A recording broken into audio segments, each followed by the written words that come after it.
سوال ہے کہ مرے ہوئے لوگوں کے لیے یعنی جن کی وفات ہو چکی ہے ان کے لیے قرآن بخش سکتے ہیں کہ نہیں، اور ان کے لیے دعا کر سکتے ہیں کہ نہیں؟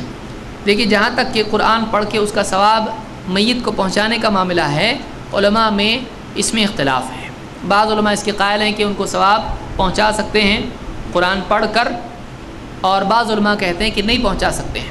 جو علماء کہتے ہیں کہ نہیں پہنچا سکتے ہیں ان میں امام شافعی رحمۃ اللہ علیہ بھی ہیں، وہ کہتے ہیں کہ نہیں پہنچا سکتے، پہنچتا ہی نہیں، قرآن پڑھ کے کسی کو بخشنا یہ صحیح نہیں ہے، امام شافعی کہتے ہیں۔ امام ابن کثیر نے اس کو ذکر کیا ہے تفسیر ابن کثیر میں، وَأَلَّيْسَ لِلْإِنسَانِ إِلَّا مَا سَعَىٰ کی تفسیر میں، کہ آدمی کے لیے وہی ہے جس کی اس نے خود کوشش کی، آدمی اسی چیز کا مالک ہے جس کی اس نے کوشش کی۔ اس آیت کے ضمن میں انہوں نے بات کہی ہے۔ اور دیکھا جائے تو آپ دیکھیں کہ اللہ کے نبی صلی اللہ علیہ وسلم صحابہ کے پاس مال کم تھا اور قرآن زیادہ تھا، ان کے پاس قرآن تھا۔ دیکھیے مثال کے طور پر ایک آدمی آیا، ایک عورت سے نکاح کے لیے تیار ہو گیا، آپ نے پوچھا اس کے لیے مہر کے لیے تیرے پاس کچھ ہے؟ اس آدمی کے پاس یعنی کہا میرے پاس ایک تہبند ہے۔ اس نے کہا اس کا کیا کرے گا تو؟ اس میں سے خود استعمال کرے گا کہ بیوی کو دے گا؟ یعنی اس کے پاس کچھ بھی نہیں ہے۔ کہا جا اپنے گھر میں جا کے ایک انگوٹھی صحیح ڈھونڈ کے لا مہر میں دینے کے لیے۔ وہ گھر میں گیا، ڈھونڈا ڈھونڈا ڈھونڈا، کچھ بھی نہیں ملا، واپس خالی ہاتھ۔ کہا اللہ کے رسول نہیں ہے، کچھ بھی نہیں ہے۔ آپ نے کہا تیرے پاس کچھ قرآن ہے؟ انہوں نے کہا کہ ہاں میرے پاس ہے، یہ صورت یہ صورت یہ صورت مجھ کو یاد ہے۔ آپ نے کہا ٹھیک ہے، میں نے اس کا نکاح یعنی تجھ کو تیرے نکاح میں اس کو دے دیا اس قرآن کے عوض، یعنی تو اس کو قرآن سکھائے گا۔ مزدوری بھی مہر بن سکتی ہے، جیسے موسیٰ علیہ السلام کے لیے بنی تھی۔ سورہ قصص آپ دیکھیں، آپ کو تفصیل ملے گی اس میں۔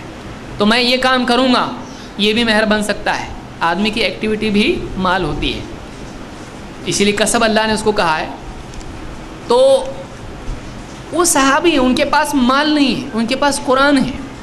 لیکن کیا آپ کو کوئی ایسے صحابی ملتے ہیں جنہوں نے اپنی کسی یعنی فوت شدہ کے لیے قرآن پڑھ کے بخشا ہو؟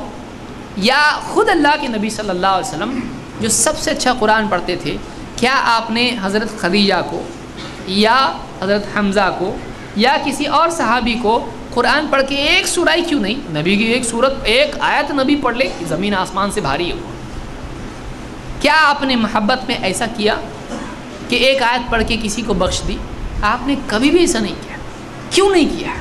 اگر یہ نیکی اتنی بڑی ہے، لوگ بولتے قرآن پڑھ کے بخشتے نہیں، کیسے لوگ ہیں یہ لوگ؟ اگر یہ واقعی اسی نیکی ہے تو اللہ کے نبی صلی اللہ علیہ وسلم اور صحابہ نے ایسا کیوں نہیں کیا؟ جبکہ ان کے پاس قرآن تھا، مال نہیں تھا۔ جب انہوں نے نہیں کیا تو معلوم ہوا یہ کرنے کا کام نہیں ہے۔ اسی لیے ہم کہتے ہیں کہ اللہ کے رسول صلی اللہ علیہ وسلم اور صحابہ نے داعیہ اور موقع ہونے کے باوجود جو کام نہیں کیا اس سے بچنا چاہیے، کیونکہ اگر واقعی یہ کرنے کی چیز ہوتی، نیکی ہوتی، تو ان سے نہیں چھوٹتی۔ یعنی آپ یہ کہنا چاہتے ہیں کہ بہت بڑی نیکی ہے، لیکن اللہ کے رسول نے بھی یہ نیکی نہیں کیے اور صحابہ نے بھی نہیں کیا، حالانکہ ان کو قرآن یاد تھا۔ آپ غور کریں اندھیرے میں بیٹھ کے اس پہ، آپ کو سمجھ میں آئے گا کہ کیا ہے یہ، کیا سوچ رہے ہیں۔